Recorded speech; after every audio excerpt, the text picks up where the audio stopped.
ఎమ్మెల్యేకి సంబంధించి కానీ ఇక్కడ జరిగేది అది కాదు. కవిత బయటికి రావాలి ఖచ్చితంగా బీజేపీతో కలవాలి. సో బీజేపీతో కలిసి తర్వాత తప్ప కవిత బయటకు వచ్చే పరిస్థితి లేదు అనే విధంగా చర్చ అనేది ఇప్పుడు బీజేపీతో కలవడం ఇన్ని కష్టాలు. దిలీప్ గారు ఏం చెప్తారు? గౌరీశంకర్ గారికి, మీకు వీక్షకులకు శుభోదయం. దేవిప్రసాద్ గారు అన్నట్టు డెఫినెట్లీ అంటే మంచిగా స్మరించుకోవాల్సిన దినమే. ఒకటి గద్దర్ అన్నది బాధాకరం, అనేది వర్ధంతి ఉండటం. ఈ ముగ్గురు కూడా మన జాతిపితగా కీర్తించబడ్డ జయశంకర్ గాని, సుష్మా స్వరాజ్ బీజేపీలో ఉంటూ ఆమె రాజ్యసభలో మన తెలంగాణ బిల్లు పాస్ చేయడానికి ఒక చిన్నమ్మగా ప్రసిద్ధి చెందడం మనం చూసాం. ఈ ముగ్గురు వ్యక్తులు తెలంగాణతో వాళ్ళ అనుబంధం అనేది ముడిపడి ఉన్నారు. డెఫినెట్ గా అట్లాంటి గ్రేట్ పర్సనాలిటీస్ ని ఈరోజు స్మరించుకోవాల్సిన అవసరం ఉందని నేను కూడా భావిస్తున్నా. దేవి చాలా చక్కగా చెప్పాడు. కానీ అన్ఫార్చునేట్లీ అంటే నేను I'm sorry due apologies to Devi Prasad. జాతిపితగా కీర్తించబడేటువంటి జయశంకర్ గారిని వీళ్ళు మర్చిపోయారు అధికారులు ఉన్నారు. అసలు ఆ తర్వాత ఆయన జాతిపిత అనే పేరు పక్కన పెట్టేసి కేసీఆర్ జాతిపిత అనే లెవెల్ తీసుకొచ్చారు. అదొకటి. తర్వాత గద్దర్ సంగతి మీకు నాకు అందరికీ తెలుసు. 3 hours 4 hours ఎండ నిలబడి ఆఫీస్ ఎదురుగా ప్రగతి భవనం ఇంటర్వ్యూ కూడా వెళ్ళినట్టు పరిస్థితి. సరే, ఇక సుష్మా స్వరాజ్ రోల్ గురించి ఆయన కూడా కీర్తించాడు కేసీఆర్. ఆ విషయం మర్చిపోలేం. కానీ బట్ ఎనీవే ఆ ముగ్గురి కూడా ఈ రోజు జ్ఞాపకం చేసుకుంటూ మీరు అన్నట్టు బీజేపీ మీరు అన్నారు ఒక పాయింట్ అన్నారు, ఇదేనా ఎలక్షన్స్ ఉన్నాయని కాదు, మీ నెసెసిటీ ఏదని. అది కరెక్ట్, 100% నెసెసిటీ. కాబట్టి ఆ నెసెసిటీ వీళ్ళని ఎటువైపు డ్రైవ్ చేస్తుందో ఊహించడం కూడా కష్టమే. ఏ చర్యనో వాళ్ళు తీసుకోవచ్చు. ఒకటి ఆయన అన్నట్టు కోర్టు పరంగా న్యాయపరంగా ఈ రోజునటువంటి డిస్క్వాలిఫికేషన్ కి అవకాశం అయినటువంటి అప్పీల్ చేయొచ్చా, సుప్రీంకోర్టును ఆశ్రయించవచ్చా అనేది ఒక ఇంపార్టెంట్ డిస్కషన్. దానికోసం పోయారన్నది బయటికి కనిపిస్తున్నా. మొన్న ఎలక్షన్స్ లో పార్లమెంట్ లో మనందరం చూసాం.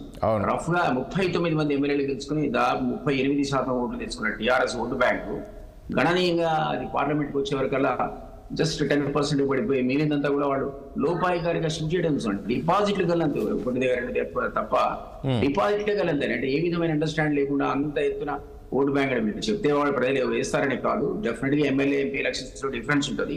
ఏదేమైనా అంత గణనీయంగా అసలు వీళ్ళెవరు జీరో స్థాయికి వచ్చేంతగా బీజేపీ ఓటు ట్రాన్స్ఫర్ అయింది. సో అదొక అనుమానం. ఆ తర్వాత దాన్ని బేసిస్ చేసుకొని ఈ రోజు వీళ్ళు కవిత చాలా ఇంపార్టెంట్ కదా బయటికి రావడానికి. ఒక రూమర్ నేను అంటున్నది అథెంటిక్ అని అనడం, కానీ మీరు ఊహించినట్టే నేను కూడా ఊహిస్తున్నా. ఏంటంటే ఆ ఉన్నటువంటి మిగిలిన వాళ్ళు మా దగ్గర 10 మంది వస్తే ఇంకా కాస్త మిగిలారు కదా 29 మంది. అందులో మెజారిటీ సభ్యుని తీసుకొని లేదా అందరిని తీసుకొని. దిలీప్ గారు ఒక పాయింట్ ఇక్కడ నిజమేనా? నేను అనుకోండి ఇప్పుడు బీజేపీ పెద్దలను కలిసే ప్రయత్నం జరుగుతుంది అక్కడ. అందుకే వీళ్ళు దాదాపు 3 రోజులుగా అక్కడే ఉన్నారు. కేటీఆర్, హరీష్ రావు, కవిత బెయిల్ నుంచి రావాలి బయటికి అంటే ఖచ్చితంగా వాళ్ళని కలిసే ప్రసక్తి ఉంది, కలవాలని అంటున్నారు. అందులో వాస్తవం ఉందంటారా? నేను మళ్ళీ సమర్థిస్తున్నా, మీ దాన్ని సపోర్ట్ చేస్తున్నా. అంటే నేనేమంటానంటే అది అంతేకాకుండా ఇక్కడున్న ఎమ్మెల్యేలందరూ కూడా కాంగ్రెస్ లో 26 మంది వస్తున్నారు, రాలేదు. 10 మందికి రాయిపోయారు. కానీ ఇటు అటు తిరిగి మళ్ళీ అటే ఉంటున్నాడు. మిగిలిన వాళ్ళందరూ తీసుకొని అసెంబ్లీలో అసలు ఏకపక్షంగా పార్టీనే బీజేపీలో విలీనం చేస్తా అనే ప్రతిపాదన కనుక తీసుకొని బీజేపీ దగ్గరికి పోతే వీళ్ళ సమస్యలన్నీ తాత్కాలికంగా ఢిల్లీ సమస్యలన్నీ తగ్గిపోతాయి కదా. పార్టీ ఉంటుంది, కేసీఆర్ ఉంటాడు, రేపు లోకల్ బాడీలో ఉంటారు. దేవి ప్రసాద్ లాంటి గొప్ప నాయకులు, ఈ సీనియర్ నాయకులంతా అట్లాగే పార్టీని అంటుకొని ఉన్నా ఈ వెళ్ళిపోయిన ఎమ్మెల్యేలు వాళ్ళు వెళ్ళిపోతారేమో. బీజేపీలో అసలు లెజిస్లేటివ్ డెసిషన్ తో పార్టీనే విలీనం చేసే ప్రతిపాదన కూడా చర్చిస్తున్నారని ఒక రూమర్, అది strong rumour. I really don't know, authentic అని అనలేదు కానీ బట్ మీరన్న రూమర్స్ తో అవును కరెక్ట్. ఇది కూడా బాగా నడుస్తుంది బయట, సోషల్ మీడియాలో సర్క్యులేషన్ లో ఉందండి. అవునవును.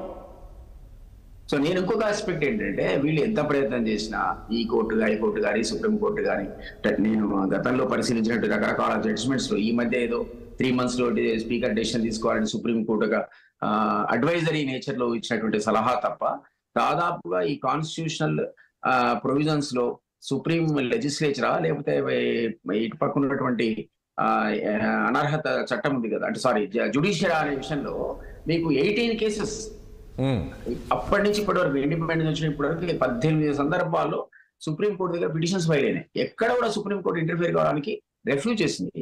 సుప్రీం ఈజ్ స్పీకర్, అక్కడ కానీ ఇక్కడ కానీ మనం ఏం చేయలేమనేటువంటి తీర్పు ఇచ్చింది తప్ప వాళ్ళు ఇందులో ఇంటర్ఫియర్ కావడానికి ఎప్పుడు ఒప్పుకోలేదు. మరి ఇప్పుడు ఏం మారిందో నాకు తెలియదు. కాబట్టి ఇప్పటికి కూడా వాళ్ళు సుప్రీంకోర్టు పోయినా అదేదో నడిచి 1 year నడిచి 2 years నడిచి లేదా 6 నెలలు నడిచి వాళ్ళకి వచ్చే జడ్జ్మెంట్ అనేది వీళ్ళకి అనుకూలంగా ఉంటుందని అనుకో. ఎందుకంటే కేస్ స్టడీసే కదా. 18 కేసెస్ లో సుప్రీంకోర్టు రిఫ్యూజ్ చేసింది ఇంటర్ఫియర్ కావడానికి. పార్లమెంట్ సుప్రీం, అక్కడికి వస్తే స్పీకర్ సుప్రీం, ఇక్కడికి వస్తే అసెంబ్లీ సుప్రీం, ఇక్కడ స్పీకర్ పవర్స్. మేము క్వశ్చన్ చేయలేము, వాళ్ళకి డైరెక్షన్ ఇవ్వాలి. కానీ ఒకటి దిలీప్ గారు ఇక్కడ ఒక పాయింట్